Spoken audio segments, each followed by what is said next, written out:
خالق کائنات، مالک کائنات اللہ رب العالمین نے انسانوں کی ہدایت اور رہنمائی کے لیے اپنی آخری کتاب قرآن مجید اپنے آخری پیغمبر محمد الرسول اللہ صلی اللہ علیہ وسلم کے ذریعے بھیجی ہے۔ یہ کتاب انسانوں کو مکمل رہنمائی دیتی ہے۔ عقیدہ اور عمل، اخلاق، ہر دائرے میں خواہ انفرادی یا اجتماعی، ہر طریقے سے انسان کی مکمل رہنمائی یہ کتاب کرتی ہے۔ جس نے اس کتاب کے مطابق عمل کر لیا، در حقیقت اس نے اپنی دنیا اور آخرت دونوں کو اچھی کر دیا۔ نحمدہ و نصلی علی رسولہ الکریم، اما بعد۔ اللہ رب العالمین نے حسب وعدہ جو اس نے آدم علیہ السلام سے کیا تھا کہ تم اور تمہاری اولاد زمین پر زندگی گزارے، میری طرف سے ہدایت آئے گی۔ جس نے اس ہدایت کی پیروی کی اس کے لیے کوئی خوف اور غم نہ ہوگا، اور جس نے کفر اور ناشکری کی روش اختیار کی اسے جو ہے جہنم کی طرف دھکیل دیا جائے گا۔ اس اعلان کے مطابق ہر دور میں انبیاء آتے رہے، ان کے ذریعے ہدایات ربانی انسانوں کی طرف منتقل ہوتی رہی۔ اسی سلسلے کی آخری کڑی محمد الرسول اللہ صلی اللہ علیہ وسلم ہے، اور ان کے ذریعے اپنی آخری کتاب، آخری ہدایت جو قیامت تک کے انسانوں کے لیے رہنمائی کا کام دے رہی ہے، قرآن مجید کو نازل کیا ہے۔ یہ عظیم الشان کتاب، اس کے حقوق ہیں جو انسانوں نے ادا کرنے ہیں۔ اگر ان حقوق کو انسانوں نے ادا کر دیا تبھی جا کر کے وہ آخرت میں سرخرو ہو سکیں گے، اور اس سے قبل اس دنیا کی زندگی میں بھی انہیں امن، سکون، عزت حاصل ہوگی۔ آج انہی حقوق کو بیان کیا جا رہا ہے۔ پہلا حق قرآن مجید کا ایمان بالقرآن ہے، یعنی یہ یقین اور اعتماد ہو کہ اللہ رب العالمین کا یہ کلام ہے جو اس نے انسانوں کی طرف بھیجا ہے۔ اسی یقین اور اعتماد کا نتیجہ احترام اور تعظیم ہے کہ وہ اس کتاب الہی کا دل سے احترام بھی کرے، اس کی تعظیم بھی کرے۔ لہٰذا یہ پہلا حق ہے جو تمام انسانوں پر لاگو ہے۔ اللہ رب العالمین نے یہ کتاب بھیجی ہے تو اس کا یہ حق ہے کہ اس پر ایمان لایا جائے۔ دوسرا حق قرآن مجید کا تلاوت ہے۔ جیسے کہ قرآن مجید میں اللہ رب العالمین نے ارشاد فرمایا، الذین آتیناہم الکتاب یتلونہ حق تلاوتہ، کہ یہ وہ لوگ ہیں جن کو ہم نے دی ہے کتاب، وہ اس کو پڑھتے ہیں جیسے کہ اس کے پڑھنے کا حق ہے۔ حق تلاوت، اس کی تفصیل آپ کے سامنے بیان کر رہا ہوں۔ حق تلاوت یہ ہے کہ تجوید کے ساتھ قرآن کو پڑھا جائے، یعنی اس کا ایک ایک لفظ جو ہے وہ اپنے مخرج سے ادا ہو، یعنی جس جگہ سے وہ لفظ نکلتا ہے اسی جگہ سے وہ لفظ ادا ہو۔ دوسرا یہ ہے کہ خوش الحانی، یعنی وہ قراءت جو اللہ اور اس کے رسول کو پسند ہے اور جس کے مطابق صحابہ کو تعلیم دی گئی ہے۔ خوش الحانی کی صورت میں جو ہے قراءت قرآن اللہ کو محبوب اور اس کے دربار میں مقبول ہوتی ہے۔ تیسرا حق تلاوت یہ ہے کہ ترتیل کے ساتھ، یعنی ٹھہر ٹھہر کر سکون اور اطمینان کے ساتھ قرآن کو پڑھا جائے، جلد بازی نہ ہو، اس لیے کہ جلد بازی کے نتیجے میں الفاظ صحیح طرح ادا بھی نہیں ہوتے اور اس کو معنی اور مفہوم بھی سمجھ میں نہیں آتا۔ لہٰذا قرآن کو ٹہر ٹہر کر سکون اور اطمینان کے ساتھ پڑھا جائے۔ چوتھا حق یہ ہے کہ آداب ظاہری اور باطنی اختیار کی جائے۔ آداب ظاہری یہ ہے کہ باوضو ہو اور اچھی کیفیت میں ہو، باادب طریقے سے بیٹھا ہوا ہو، اور آداب باطنی یہ ہے کہ دل میں اللہ کی عظمت ہو، اس کتاب کی عظمت ہو، اور اس نیت سے یہ قرآن پڑھا جائے کہ اللہ رب العالمین کا کلام ہے، یہ باعث برکت ہے، باعث رحمت ہے اور باعث ہدایت ہے، لہٰذا اس طریقے سے قرآن مجید کی تلاوت کے لیے طریقہ اختیار کیا جائے۔ حق تلاوت یہ ہے کہ روزانہ کا معمول ہو۔ قرآن مجید روزانہ کی تلاوت کی بنیاد پر جو ہے آپ کا یہ معمول ہونا چاہیے۔ یہ نہیں کہ جب رمضان آ جائے تب قرآن کی تلاوت ہوگی، یا جو ہے کہیں میت ہو گئی ہے اور وہاں جو ہے قرآن پڑھا جا رہا ہے تو اس میں شرکت ہو گئی، نہیں، بلکہ اس کو روزانہ کا معمول بنانا چاہیے۔ اب روزانہ کتنا ہو یہ آپ کی استطاعت پر ہے، چاہے تو 1 سپارہ ہو، چاہے تو آدھا سپارہ ہو، چاہے تو 1 پاؤ ہو، لیکن ہو روزانہ کی بنیاد پر۔ اور اب تو اس دور میں یہ صورت آسان ہو گئی ہے کہ اسمارٹ فون میں قرآن مجید آسانی سے دستیاب ہوتا ہے، تو اگر آپ گھر پہ موجود نہ بھی ہوں اور کہیں گاڑی میں بیٹھے ہوئے ہیں، اس وقت آپ کے پاس وقت موجود ہوتا ہے تو اسمارٹ فون میں قرآن مجید نکال کر کے اس کو پڑھنا شروع کر دیں، یا کسی ایسی جگہ پر ہوں جہاں پر قرآن مجید کا نسخہ دستیاب نہ ہو اور آپ فارغ بیٹھے ہوئے ہوں تو اسمارٹ فون سے قرآن مجید نکال کر کے اس کی تلاوت شروع کر دیں۔ اس طریقے سے روزانہ جو ہے آپ کا یہ معمول ہونا چاہیے۔ اس قرآن مجید کا حق تلاوت یہ بھی ہے کہ اس کا کچھ حصہ جو ہے وہ یاد کیا جائے، کم از کم اتنا یاد کرنا تو ضروری ہے جتنا کہ نماز میں پڑھا جاتا ہے، اور اس سے زیادہ جتنا ہو تو اتنا بہتر ہے، لہٰذا آخری سپارہ اس کا اہتمام ہو کہ اسے یاد کر لیا جائے۔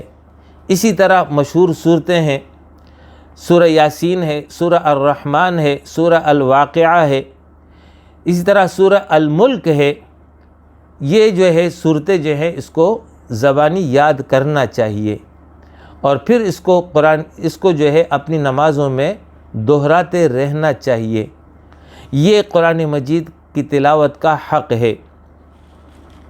حق تلاوت کے حوالے سے ہمارے مشاہیر نے کیا فرمایا، اس میں سے میں کچھ کا آپ کے سامنے تفصیل بیان کر رہا ہوں۔ حضرت عمر فاروق رضی اللہ عنہ بیان فرماتے ہیں کہ حق تلاوت یہ ہے کہ جنت کے ذکر کے وقت سوال جنت ہو اور جہنم کے ذکر کے وقت اس سے پناہ طلب کی جائے۔ یعنی جس وقت آپ قرآن پڑھ رہے ہوں اور وہاں پر جنت کا ذکر آ رہا ہے، اس کے انعامات کا ذکر آ رہا ہے، تو وہاں پر سوال ہو اپنے رب سے کہ اللہ ہمیں جنت عطا فرما۔ اور جنت میں نبی اکرم صلی اللہ علیہ وسلم کی تعلیم یہ ہے کہ جب بھی جنت کی دعا کرو تو جنت الفردوس کی دعا کرو۔ جنت الفردوس جنت کا اعلیٰ مقام ہے۔ اور اسی طریقے سے جب جہنم کا ذکر ہو اور جہنم کی پریشانیوں کا ذکر ہو تو اس موقع پر اس سے پناہ مانگی جائے، اللہ رب العالمین سے دعا کی جائے کہ اللہ ہمیں اس عذاب سے محفوظ فرما۔ یہ ہے حق تلاوت۔ حضرت عبداللہ ابن مسعود رضی اللہ عنہ وہ فرماتے ہیں کہ حرام اور حلال کو جاننا یہ جو ہے حق تلاوت ہے۔ جاننے کا مطلب یہ ہے کہ آپ کے علم میں آ جائے کہ کیا چیز اللہ کے نزدیک حلال ہے اور کیا حرام ہے، تو جب علم میں آ جائے تو حلال چیزوں کو اختیار کرنا اور حرام چیزوں سے بچنا لازم ہے۔ کلمات قرآن کو ان کی جگہ رکھنا، یعنی صحیح تلفظ کے ساتھ الفاظ ادا ہوں، اس میں ہیر پھیر نہ ہو کہ الفاظ کچھ سے کچھ کر دیں اور اس کے نتیجے میں معنی کچھ سے کچھ ہو جائے۔ لہذا حق تلاوت یہ ہے کہ صحیح تلفظ کے ساتھ قرآن کو پڑھا جائے۔ حضرت حسن بصری، یہ تابعی ہیں، یہ بیان کرتے ہیں کہ واضح آیات پر عمل کرنا اور مشابہ پر ایمان لانا یہ حق تلاوت ہے۔ قرآن مجید میں دو قسم کی آیات ہیں، ایک کو محکم کہتے ہیں، ایک کو مشابہ۔ تو محکم جو آیات ہیں جس کا حکم بالکل واضح ہے، جس پر عمل کرنا لازم ہے، لہٰذا ان احکام پر تو عمل کرے۔ دوسری قسم کی وہ آیات ہیں کہ جس کا معنی واضح نہیں ہے، جیسے حروف مقطعات اس کی ایک مثال ہے کہ الف لام میم کاف ہا یا عین صاد وغیرہ وغیرہ۔ تو حروف مقطعات پر ایمان لاؤ گے بس کہ یہ اللہ رب العالمین کا کلام ہے۔ اسی طریقے سے اللہ رب العالمین کی بعض صفات ذکر ہوئی ہیں، تو ان صفات کے ظاہری معنی پر ایمان رکھو گے، اس کی گہرائی میں نہیں جاؤ گے۔ جیسے ید اللہ، اللہ کا ہاتھ، وجہ چہرہ، ساق پنڈلی، یہ قرآن میں آیا ہے، لیکن اس کے صرف ظاہری لفظ پر ایمان رکھو گے، اس کی تفصیل میں نہیں جاؤ گے۔ مخلوق کی طرح اس کا نہ ہاتھ ہے، نہ چہرہ ہے، نہ پنڈلی ہے، اس لیے کہ لیس کمثلہ شیء، اس کی مثال ہی نہیں، اس کی نظیر ہی نہیں ہے۔ لہٰذا ان پر جو ظاہری لفظ ہے بس اس پر ایمان رکھو گے، تو لہٰذا محکم پر عمل کرو گے اور مشابہ پر ایمان رکھو گے۔ تیسرا ہے، حسن بصری فرماتے ہیں مشکلات، یعنی وہ آیات جس کا معنی اور مفہوم سمجھنا ہر انسان کے لیے آسان نہیں ہے، تو اس کے لیے اہل علم سے رجوع کرنا ضروری ہے۔ لہٰذا مشکل آیات کو سمجھنے کے لیے، اس کا حکم جاننے کے لیے، اس کی تعلیم کو سمجھنے کے لیے اہل علم علماء کرام سے رجوع کرو گے۔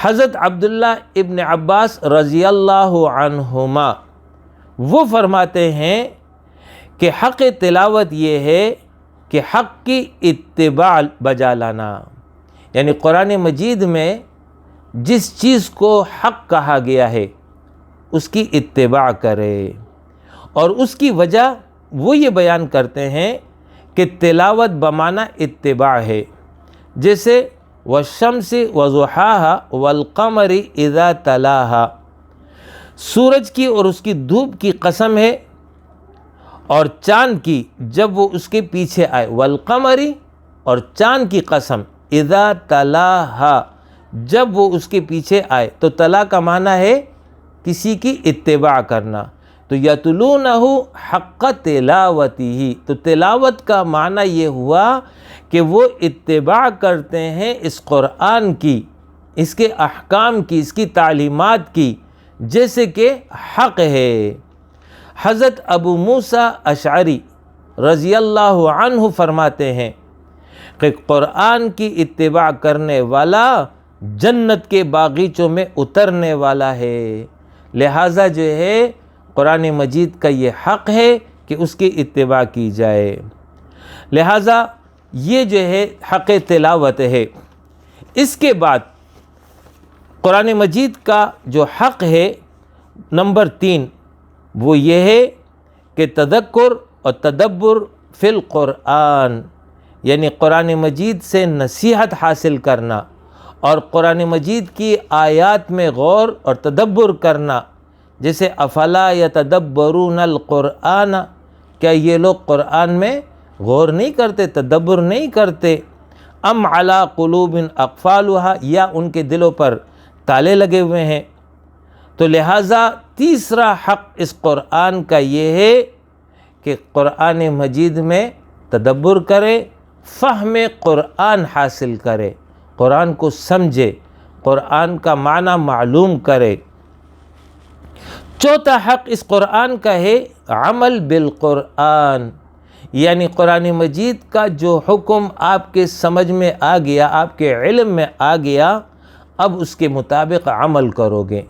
یہ عمل بالقرآن انفرادی زندگی میں بھی ہے، جیسے آپ اپنی ذات ہے تو اپنی ذات کو قرآن کے مطابق بناؤ گے۔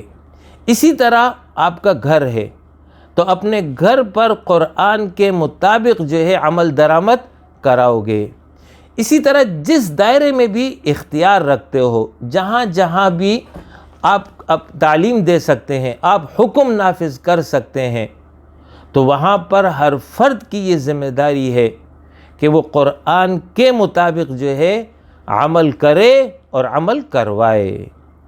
پانچواں حق اس قرآن کا حکم و اقامت قرآن ہے، یعنی اس قرآن کو جو ہے قائم کرو گے، اس کا حکم نافذ کرو گے۔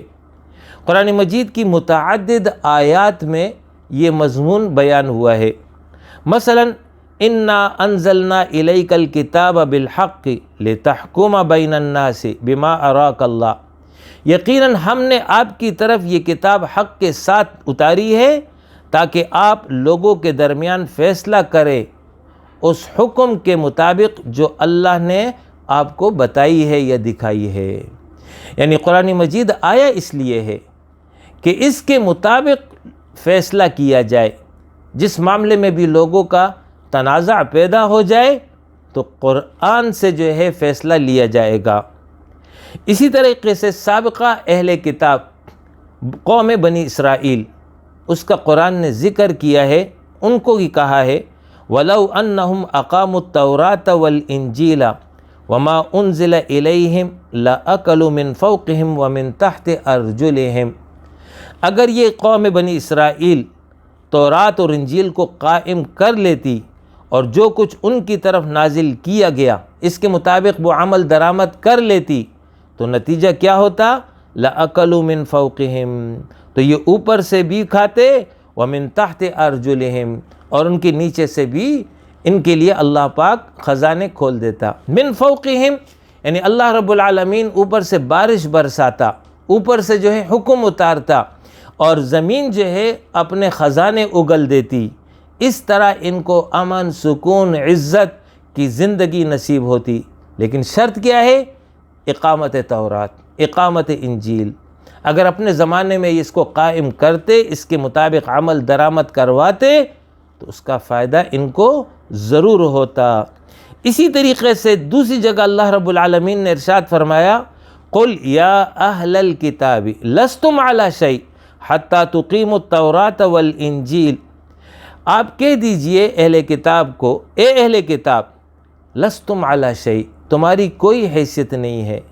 یہ تو انبیاء کی اولاد تھے، یہ اپنے آپ کو گویا کہ سید زادے کہتے تھے، تو ان کو کہا جا رہا ہے کہ یہ نسب کوئی قابل فخر شے نہیں ہے کہ جو ہے اس کی بنیاد پر تم کامیاب قرار پاؤ گے۔ نہیں، یہ معیار کامیابی کا نہیں ہے کہ کون کس نسل سے تعلق رکھتا ہے، کون سی زبان بولتا ہے، نہیں، یہ معیار نہیں ہے۔ حتیٰ تقیم التوراۃ والانجیل، ہاں تمہاری حیثیت اس وقت ہوتی جب تم تورات اور انجیل کو قائم کرتے، اس کے مطابق عمل کرتے۔ آج یہ آیت امت مسلمہ کو خطاب کر رہی ہے کہ اے مسلمانوں، یہ بات اچھی طرح سمجھ لو، محض اس خوش فہمی میں مبتلا نہ ہو جانا کہ ہم محمد الرسول اللہ صلی اللہ علیہ وسلم کے امتی ہیں، لہٰذا ہم بخشے بخشائے ہیں، ہمارے لیے کوئی مسئلہ نہیں ہے۔ نہیں، فرمایا تمہاری کوئی حیثیت اللہ کے نزدیک نہیں ہے۔ اللہ کی نظر میں سارے انسان برابر ہیں، کوئی اونچ نیچ نہیں ہے، سب آدم کی اولاد ہیں۔ اللہ کے ہاں معیار کیا ہے؟ ایمان، تقوی۔ اگر ایمان ہوا اور تقوی ہوا تو پھر اس کے مطابق اللہ رب العالمین کے ہاں کوئی عزت اور کوئی حیثیت حاصل ہو جائے گی۔ اور اگر ایمان اور تقوی نہ ہوا تو اگرچہ امت مسلمہ سے تعلق ہو، اگرچہ سید خاندان سے تعلق ہو، اگرچہ کوئی اور دنیاوی سٹیٹس اور معیار رکھتے ہوں، اللہ رب العالمین کے ہاں یہ اسٹیٹس اور یہ معیار قابل قبول نہیں ہے۔ تو یہی بات جو ہے سابقہ اہل کتاب کو کہی گئی۔ قرآن مجید میں دوسری جگہ اللہ رب العالمین نے فرمایا وَمَن لَّمْ يَحْكُمْ بِمَا أَنزَلَ اللَّهُ فَأُولَٰئِكَ هُمُ الْكَافِرُونَ فَأُولَٰئِكَ هُمُ الظَّالِمُونَ فَأُولَٰئِكَ هُمُ الْفَاسِقُونَ، جو لوگ اللہ کے نازل کردہ حکم کے مطابق فیصلہ نہ کریں یہی لوگ کافر ہیں، یہی لوگ ظالم ہیں، یہی لوگ فاسق ہیں۔ یہ سخت وعید اور تنبیہ کی گئی ہے، لہٰذا یہ قرآن آیا اس لیے ہے کہ اس کے مطابق جو ہے فیصلہ کیا جائے۔ خود نبی اکرم صلی اللہ علیہ وسلم کو اور ان کے ذریعے امت مسلمہ کو یہ تعلیم دی گئی ہے اتبعوا ما انزل الیکم من ربکم، پیروی کرو اس وحی کی جو آپ کی طرف اتاری گئی ہے تمہارے رب کی طرف سے، وَلَا تَتَّبِعُوا مِن دُونِهِ اولیاء، اور اس کے علاوہ دوسرے سرپرستوں کی پیروی نہ کرو۔ یہ حکم، یہ پیغام امت مسلمہ کو ہے کہ اے امت مسلمہ، تمہارے لیے اللہ رب العالمین نے قرآن مجید جیسی عظیم الشان کتاب اتار دی ہے جو تمہیں مکمل رہنمائی دے رہی ہے، لہٰذا اس کتاب کے ہوتے ہوئے اب جو ہے تمہیں دوسرے سرپرستوں کی پیروی نہیں کرنی چاہیے، کسی اور کو جو ہے اپنا بڑا نہیں بناؤ گے۔ کوئی بھی اولیاء ہوں، کوئی بھی پیشوا ہوں، کوئی بھی قائدین ہوں، ان تمام کی باتیں پیچھے ہوں گی، اللہ کا حکم آگے ہوگا۔ تو یہ پیغام ہے امت مسلمہ کو کہ مسلمانوں اس قرآن کو نافذ کرو، اس قرآن کے مطابق عمل کرو، اس قرآن کی تمام تعلیمات کو تسلیم کرو، خواہ وہ تعلیمات عقائد کے حوالے سے ہوں، عبادات کے حوالے سے ہوں، معاملات کے حوالے سے ہوں، خواہ وہ معاشرتی زندگی سے متعلق ہو، خواہ وہ سیاسی زندگی سے متعلق ہو، خواہ وہ قانون اور عدالت سے متعلق ہوں، ان تمام دائروں میں اللہ رب العالمین نے جو کتاب تمہاری طرف بھیجی ہے اس کی ہی تعلیمات کے مطابق اب تم نے عمل کرنا ہے۔ لہٰذا امت مسلمہ کے لیے اب جو ہے صرف قرآن مجید اور نبی اکرم صلی اللہ علیہ وسلم کی سنت اور ان کی تعلیمات یہی کافی ہے، اسی کے نتیجے میں جو ہے وہ دنیا اور آخرت میں سرخرو ہو سکتی ہے۔ چھٹا حق اس قرآن مجید کا ہے تبلیغ و تبیین، یعنی ھذا بلاغ للناس ولینذروا بہ، یہ قرآن تمام لوگوں کے لیے اطلاع نامہ ہے کہ اس کے ذریعے وہ ہوشیار کر دیے جائیں، لہٰذا یہ حق ہے اس قرآن مجید کا کہ اس کی دعوت کو عام کیا جائے، اس کی تعلیم کو عام کیا جائے، یہ امت مسلمہ کی ذمہ داری ہے۔ لہٰذا اس حوالے سے جو سہولت ممکن ہو اس سہولت کو اختیار کیا جائے، جو طریقہ ممکن ہو اس طریقے کو اختیار کیا جائے، تب کہیں جا کر کے ہم اس ذمہ داری کو پورا کر سکیں گے۔ آج دنیا کی بڑی تعداد اس قرآن مجید سے ناواقف ہے، بلکہ امت مسلمہ جو اس پر ایمان رکھتی ہے اس کی بھی بہت بڑی تعداد ایسی ہے جو قرآن کی تعلیمات سے ناواقف ہے۔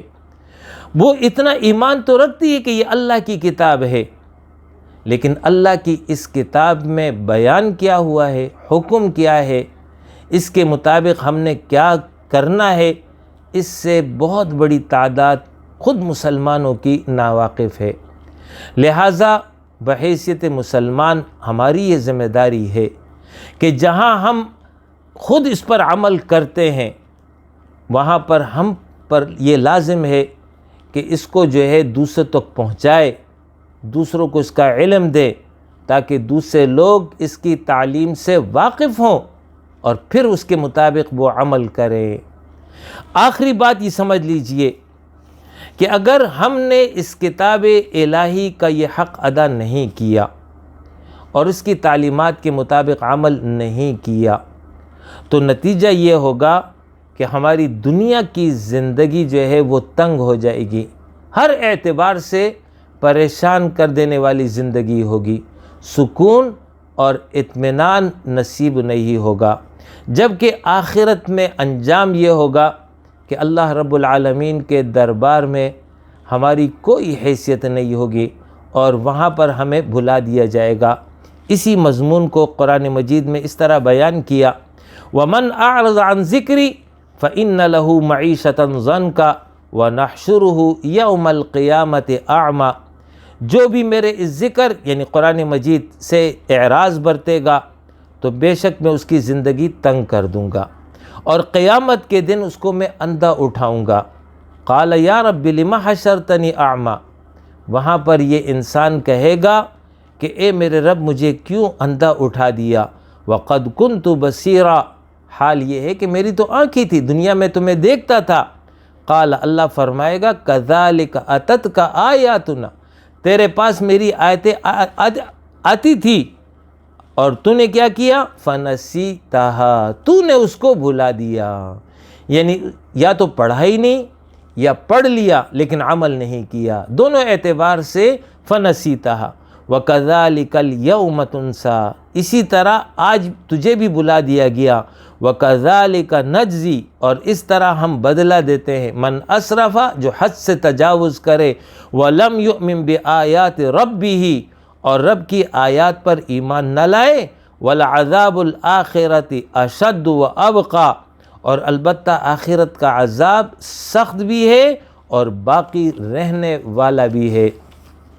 تو یہ وارننگ اور تنبیہ ہے کہ اے اہل ایمان، اس کتاب سے اعراض نہ برتو اور اس کے جو یہ 6 حقوق ہیں ان حقوق کی ادائیگی کا اہتمام کرو، اگر اہتمام کرو گے تبھی دنیا اور آخرت میں سرخرو ہوگے۔